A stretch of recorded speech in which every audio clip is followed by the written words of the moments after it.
श्री स्वामी समर्थ आईच्या हातची चव या यूट्यूब चॅनलमध्ये तुम्हा सर्वांचं खूप खूप स्वागत। आज आपण बनवणार आहोत हुलग्याच्या पिठाची म्हणजेच कुळिदाच्या पिठाची शेंगोळी। हा पदार्थ अत्यंत पारंपरिक आहे।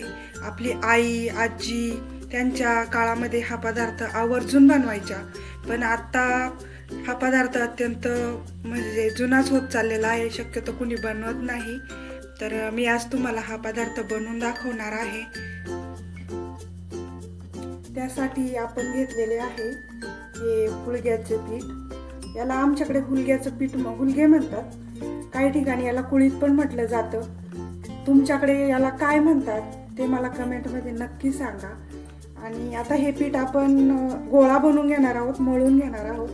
त्यासाठी मी इथे लाल मिरची, लसूण आणि यात जिरे घालून हे असं वाटून घेतलेलं आहे। मी त्यात पाणी पण घातलेलं आहे आणि आता यामध्ये हे आपण ओतून घेऊयात आणि पिठाचा गोळा बनवून घेऊयात।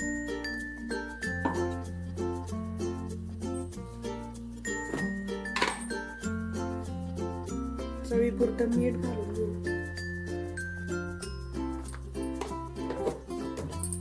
आपण आता याला मस्त मळून घेणार आहोत।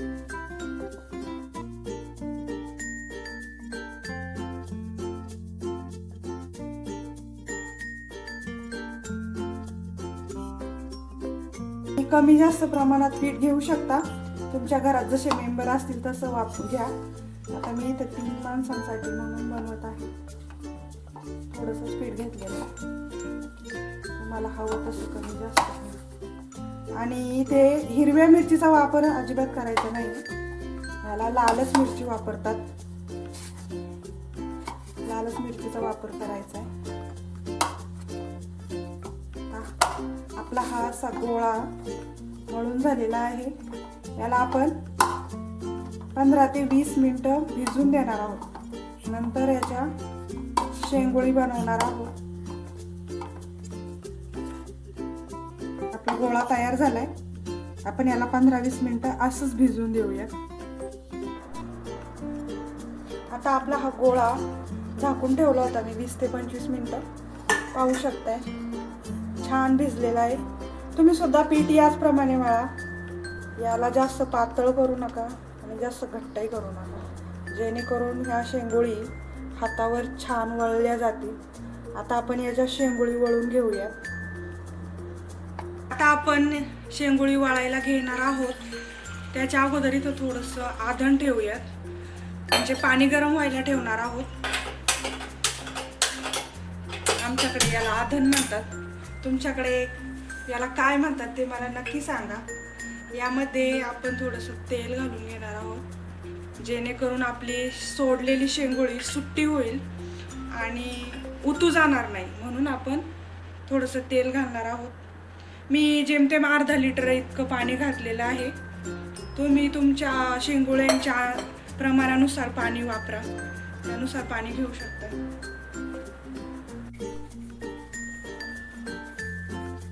पूर्वीच्या काळी आमची आई आजी ना अगदी जात्यावर दळण्यापासून ते शेंगोळी वळण्यापर्यंतची सर्व प्रोसेस घरीच करायच्या आणि खूप आवडीने करायच्या ह्या शेंगोळी बरं का।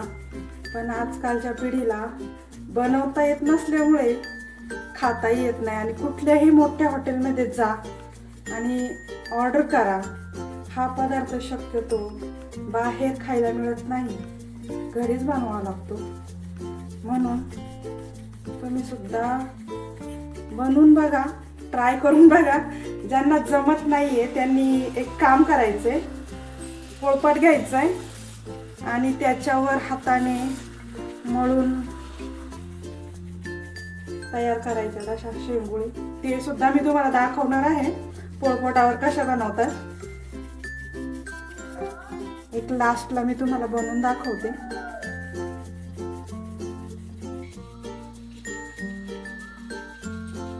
पूर्वी म्हणायची आई म्हणजे आजी म्हणायची, जर शेंगोळी तुटली ना तर आजी म्हणायची आळणीत झाले असतील म्हणूनच तुटतात।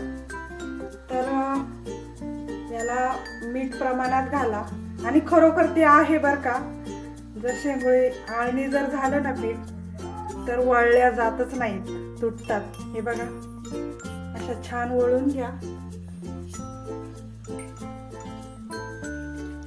ह्या कुळीदाची मोड आणून भाजी बनवतात आणि कोकणामध्ये शक्यतो मी व्हिडिओ बघितलेले आहेत, याचं पिठलं बनवलं जातं. कुळीद गुळगे हे खूप पौष्टिक असतात. आजकाल असे जुन्या पारंपरिक पदार्थ खूप दुर्मिळ होत चालले, खायला मिळत नाहीत. आपली जुनी पिढी आहे ना, तोपर्यंत हे सर्व बनवलं जाते. अजूनही गावाकडे बनवतात. आता ज्यांना हातावर वळायला जमत नाहीत त्यांनी काय करायचंय, पोळपट घ्यायचंय आणि पोळपटावर अशा प्रमाणे शेंगुळ्या अशा वळायच्यात. हे बघा, असं लांब बनवायचंय. असं तुम्ही बनवू शकता, कारण हा पदार्थ हॉटेलमध्ये बाहेर कुठेच खायला मिळत नाही. तुम्हाला घरीच बनवून खावा लागतो. त्यामुळे तुम्ही ना असं छोटं छोटं घरीच बनवा. जर तुम्हाला नसेल हातावर जमत तर असं पोळपटावर तुम्ही नक्की ट्राय करा, येतील.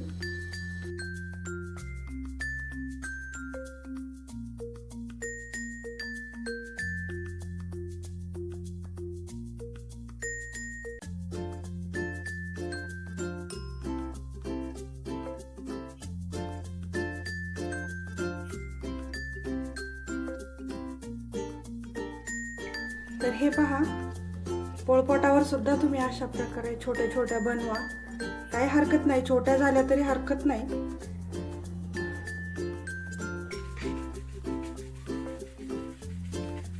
पूर्वी या हुलग्याचं पीकही मोठ्या प्रमाणात घेतलं जायचं.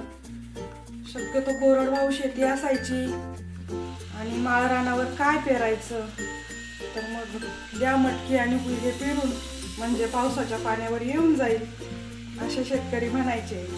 आणि याचं पीठ मोठ्या प्रमाणावर घेतलं जायचं, म्हणून हा पदार्थ शक्यतो हप्त्यातून 2 वेळा तरी घरात आता आपल्या ह्या शेंगुळी सर्व वळून झालेल्या आहेत.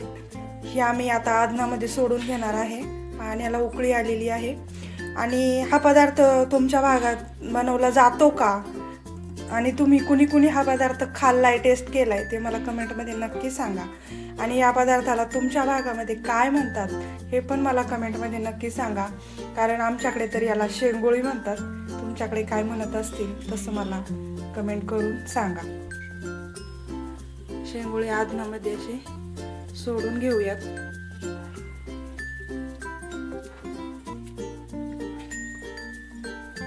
हे पहा, अजिबात तुटत नाहीत. त्याला छान शिजून घेणार आहोत.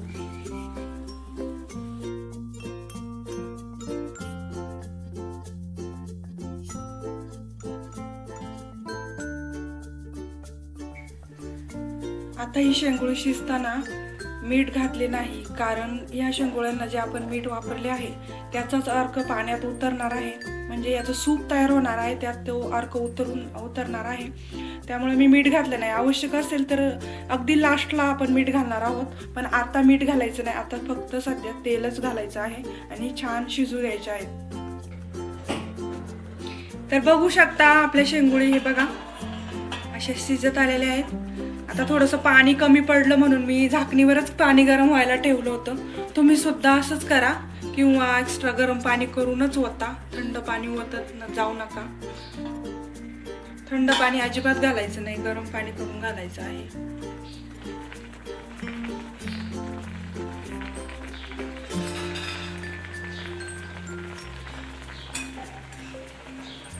आपल्या शेंगोळी छान शिजल्या आहेत. आता यामध्ये आपण असा बारीक केलेले शेंगदाणे आहेत. हे बघा, मी शेंगदाणे एकदम पेस्ट करून घेतलेली आहे, छान बारीक वाटून घेतले आहेत. हे घालून घेणार आहोत. पूर्वी आमच्याकडे करडईचं वाटण घातलं जायचं. करडई वाटायची आजी पाट्यावर आणि त्या गाळून घेऊन त्याचं पाणी यात घातलं जायचं. ते तर खूपच पौष्टिक. तुमच्याकडे जर करडया अवेलेबल असतील तर तुम्ही करडई घालू शकता, वाटून घाला. ही शेंगोळी खायला अतिशय पौष्टिक असते, यामध्ये खूप प्रमाणात विटॅमिन असतं. आता पाहू शकता शेंगदाण्याचा आणि या शेंगोळीचा जो अर्क आहे तो या रशामध्ये म्हणजे सूपमध्ये पूर्णपणे उतरला आहे. हे खायला खूप पौष्टिक आहेत अशी शेंगोळी. याने असं म्हटलं जातं की सर्दी पडसं लवकर बरं होतं, म्हणून हे शक्यतो पावसाळ्यामध्ये सर्दी झाली असेल तर याचं सूप तुम्ही पिऊ शकता, कारण ते तिखट नसतं, खूप टेस्टी लागतं. यामध्ये आपण मिरची वगैरे काही घातलेली नाहीये. जे काही घातलं आहे ते फक्त शेंगोळीच्या पिठामध्ये घातलेलं आहे. त्यामुळे ह्याचं सूप जे आहे ते खूप खायला पौष्टिक असतं, प्यायलाही छान असतं, कारण त्याने सर्दी पडसं लवकर बरं होतं असं म्हटलं जातं, पूर्वीची म्हण आहे. तर ह्या पदार्थाला तुमच्याकडे काय म्हणतात ते मला कमेंटमध्ये नक्की सांगा. आणि मी बनवलेल्या पद्धतीने तुम्ही तुमच्या घरी सुद्धा नक्की बनवा आणि कसा झाला आहे ते मला कमेंटमध्ये सांगा. माझ्या व्हिडिओला लाईक करा, तुमच्या मैत्रिणींसोबत शेअर करा आणि माझ्या चॅनलला सबस्क्राईब करा. भेटूयात नेक्स्ट व्हिडिओमध्ये. तोपर्यंत बाय बाय.